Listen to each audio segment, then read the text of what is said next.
What's up, guys? Before we start, I'm trying my AI voice as the Flashy Bro 25 podcast, like anything goes with the Flashy Bro 25 podcast. Today's here's a guide of comprehensive motivation and goals as the main topic to discuss about. Motivation and goals, a comprehensive guide. 1. Motivation, the driving force. Motivation is the internal or external drive that compels action. It's the why behind your efforts.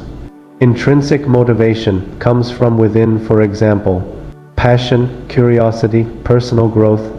Example, learning guitar because you love music.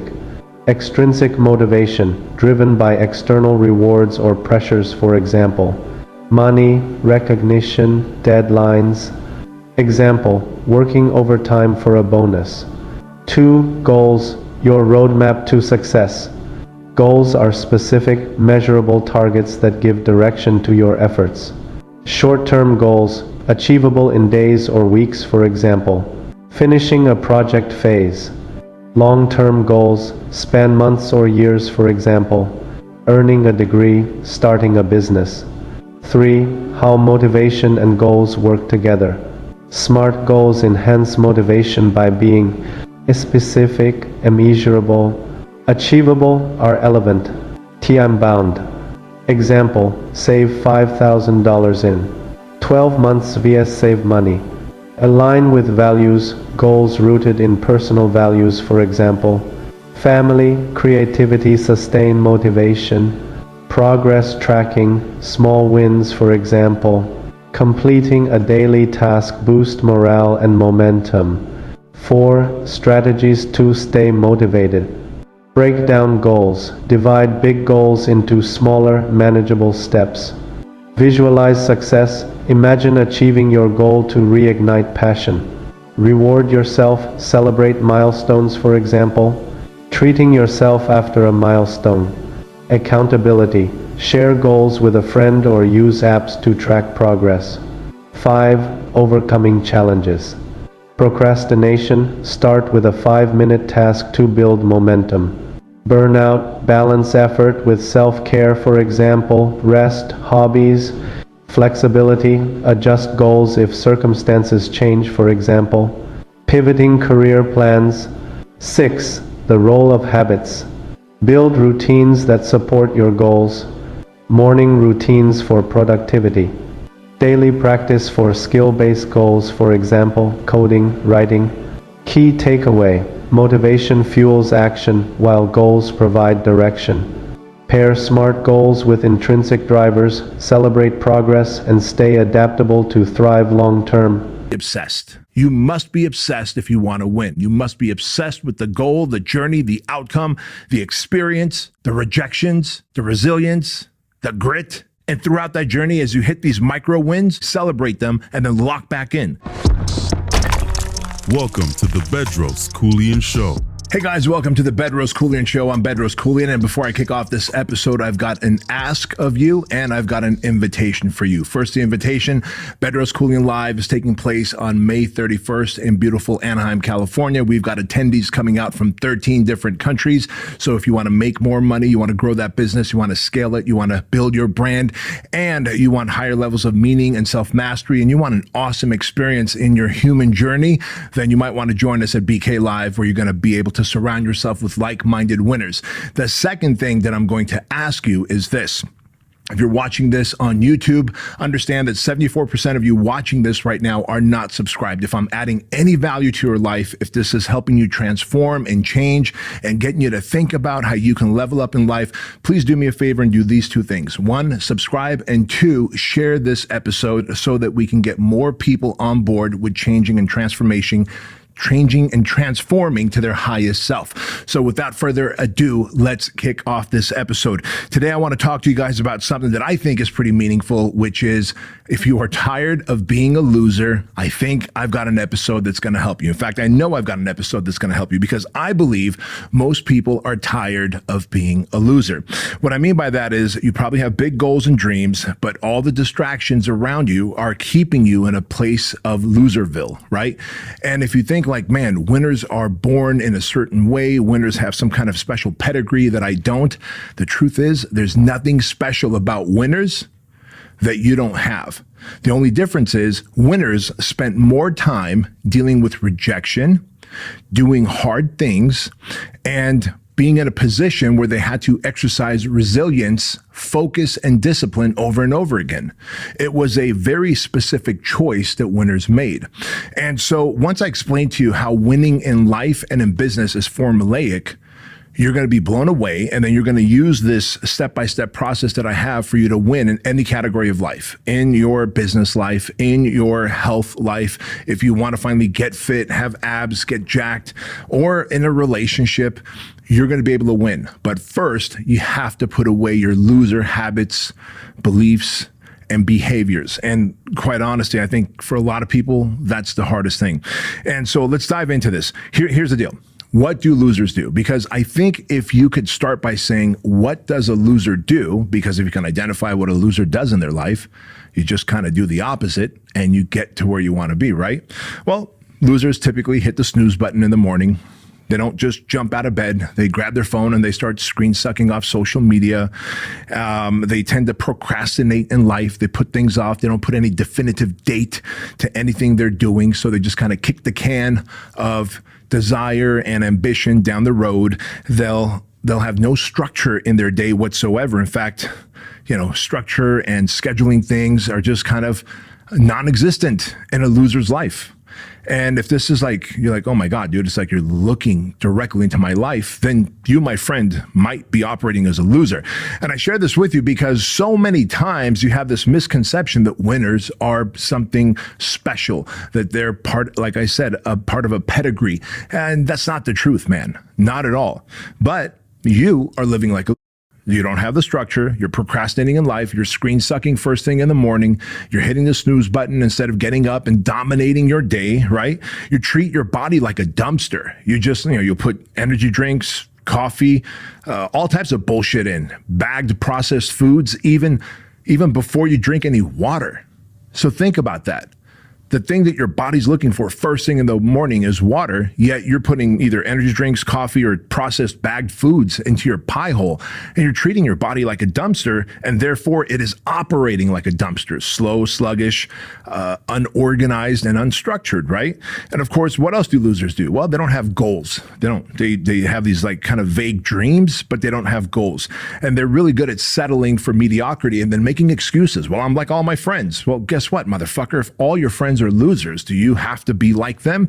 Probably not. Don't go comparing yourself to all your friends who are losers and saying, I'm actually better than them because I'm less of a loser. I make a whopping $14 an hour while the rest of them make $12 an hour.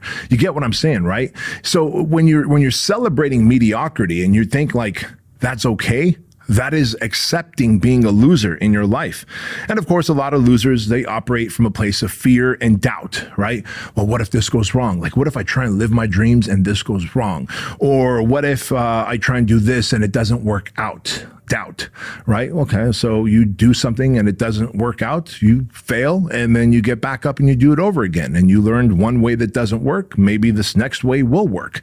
Or doubt is simply something that, you can come up with a lot of doubts. Like, man, what if I'm eating a bowl of clam chowder and all of a sudden I fall face first and I drown in a bowl of clam chowder? Technically, you can drown in a bowl of soup. Does that mean that I'm going to have fear and doubt about eating soup? No, not necessarily, right? So what I'm telling you here is if all of these things that I just listed off sounds familiar to you, where you've got no structure, you've got no real goals in life, you've got no desirable skills that people are looking for, you don't have any kind of sense of urgency or agency in your life, and quite honestly, you're treating your body like a dumpster and you're celebrating mediocrity and you're just getting by, yet you're jealous of what you're seeing on social media of the people who are winning. You think that they somehow cheated their way to success and happiness and abundance and awesome experiences. They didn't. They didn't. Are there people out there who cheated their way to anything? Yeah, absolutely. But by and large, the people that are winning in life is because they probably spent a better part of a decade losing. They just got really good, like I said, at taking risks, experiencing hardship, having failures, and then getting back up and demonstrating grit and resilience and pushing through, even knowing that they might fail again, have more hardship, and have to deal with more rejection. That is the formula for winning. So what do winners do that's so different than losers? Before I dive into that, I want to explain something to you. Something that an old friend of mine did right in front of me with a handful of his top salespeople, and I thought it was very powerful.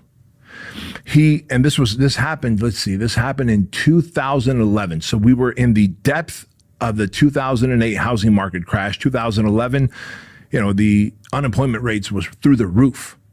And people didn't have a lot of jobs. People didn't have a lot of discretionary income. They didn't have the ability or desire to spend money on services. Yet my friend and his company sold these high ticket services. And he had 4 salespeople who were working for him. 2 of them were really good at what they did. The other 2 were just kind of mediocre and average. And right in front of me, he was coaching up the 2 who were mediocre and average. And he started to ask them, what do you think it is that these 2 do, who are much better than you guys at sales, that you guys don't? And they said, well, they make a lot more phone calls than us. They deal with a lot more rejections. They ask for the sale more frequently, right? They listed off the things that the winning sales guys were doing. And he said, well, why aren't you guys making more phone calls? Why aren't you guys willing to deal with more rejection? Why aren't you guys willing to ask for the sale more frequently? And they gave some BS excuse about time, or they don't know how, or it's kind of difficult, or whatever, right? Well, the reality was this. He said, listen, if there was a gun to your head right now, do you think you can double the number of calls that you can make to be able to reach their goals? Yes, they both said. He said, if there was a gun to your head, do you think you could overcome more objections, ask for more sales? Yes, was the answer. And he said, why don't you guys just operate like there was a gun to your head, right? And the reason I share this with you is oftentimes when I say that, you're operating like a loser because you don't know how to control and eliminate the distractions in your life, people go, well, then how do I do that? Like as though you need a skill or a strategy to be able to control or eliminate the distractions in your life. You don't. If you operate like there was a gun to your head, you wouldn't just wake up and hit the snooze button. If you knew that someone was going to pull the trigger, bang, you're dead. If you hit the snooze button, you're going to hop out of bed before that alarm goes off. If you knew there was a gun to your head, then you are going to make sure that you don't screen suck.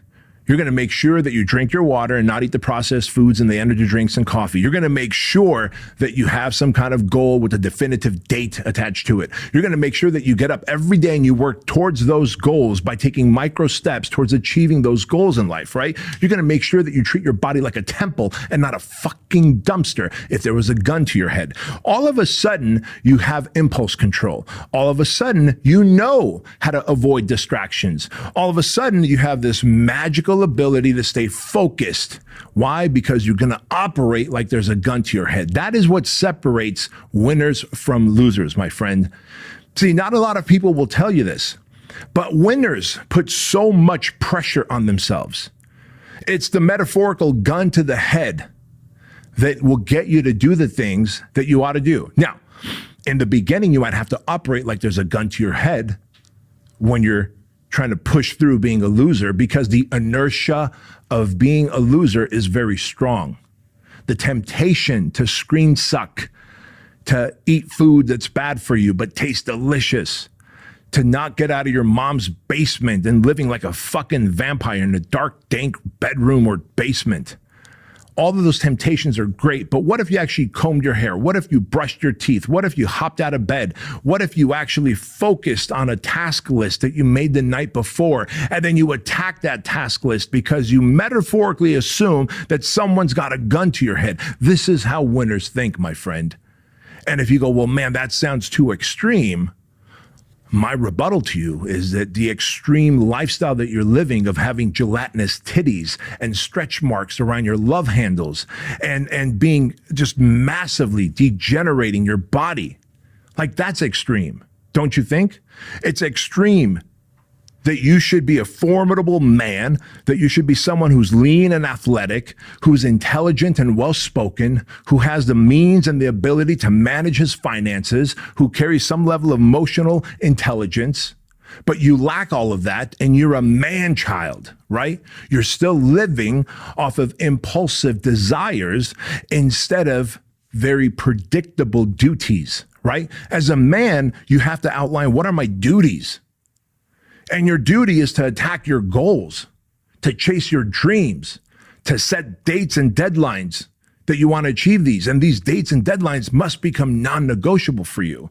So what do winners do? One, they set clear goals and they attach dates and deadlines to it. Number two, they acquire the skills they need to achieve those goals. And if you're thinking, well, I don't know how to acquire that. I don't know, I can't afford a business coach like you, Bedros. You cost $100,000 for a year of coaching. Great. This content is free. There's other tons of content and great YouTube channels and podcasts out there that are absolutely free, that do a great job educating you. So yeah, if you hire a coach, I can take you or any great coach can take you and say, here's the game plan for you to achieve the desired outcome. And here's the things you're going to do, and here's the things you're going to avoid. And as a coach, I'm going to hold you accountable. We're going to have our monthly coaching calls, and we're going to have our half days, and I'm going to make introductions and open doors for you. That's what a paid coach would do.